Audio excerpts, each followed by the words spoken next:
الحمد لله الذي وجه من رحمته وصوابه ويخاف من قهره وعقابه.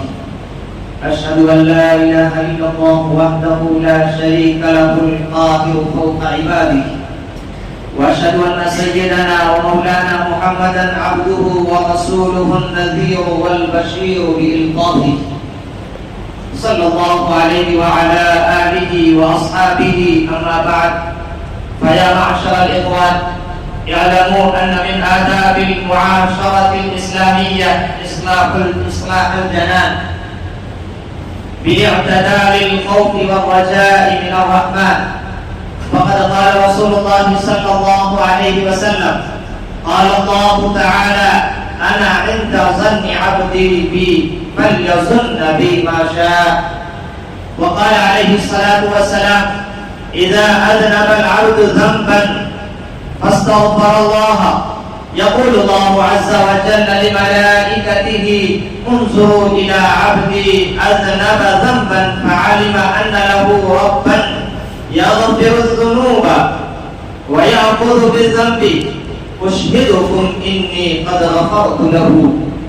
وقال عليه الصلاة والسلام: من خاف الله تعالى خوفه، من خاف الله تبارك وتعالى خافه كل شيء، ومن خاف غير الله خوفه الله من كل شيء.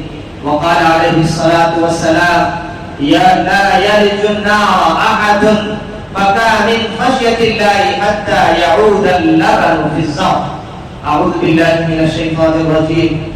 رضي الله عنهم ورضوا عنه، ذلك لمن خشي ربه. بارك الله لنا ولكم في القرآن العظيم، ونفعنا وإياكم بالآيات والذكر الحكيم، إنه تعالى جواد كريم ملك رب رؤوف رحيم.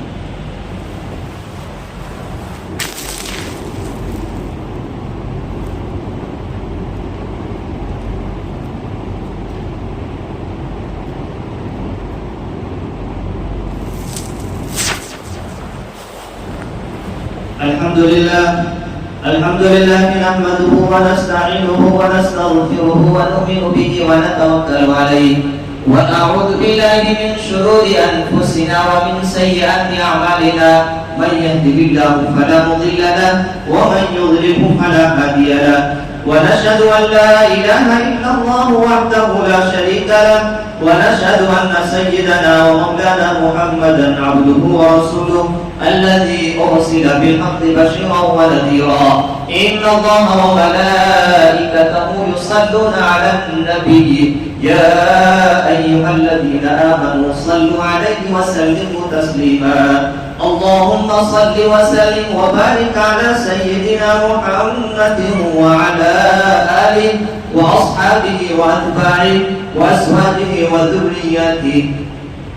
قال النبي صلى الله عليه وسلم: أرحم أمتي بأمتي أبو بكر، وأشدهم في أمر الله عمر، وأصدقهم حياء عثمان، وأقضاهم علي، وفاطمة سيدة نساء أهل الجنة، والحسن والحسين سيدا شباب أهل الجنة، وحمزة أسد الله وأسد رسوله رضوان الله تعالى عليهم أجمعين. اللهم اغفر للعباس وولده مغفرة ظاهرة وباطنة لا تغادر ذنبا. الله في أصحابي لا تتخذهم غرضا من بعدي، فمن أحبهم فبحبه أحبهم، ومن أبغضهم فببغضي أبغضهم. وخير القرون قرني، ثم الذين يلونهم، ثم الذين يلونهم. اللهم أعز الإسلام والمسلمين بالإمام العادل ذي القوة القاهرة والسلطة الظاهرة على الكفرة الباغية، واغفر اللهم لجميع المؤمنين والمؤمنات والمسلمين والمسلمات الأحياء منهم والأموات برحمتك يا أرحم الراحمين. والحمد لله رب العالمين. أعوذ بالله من الشيطان الرجيم. إن الله يأمر بالعدل والإحسان وإيتاء ذي القربى وينهى عن الفحشاء والمنكر والبغي يعظكم لعلكم تذكرون اذكروا الله يذكركم وادعوه يستجب لكم ولذكر الله تعالى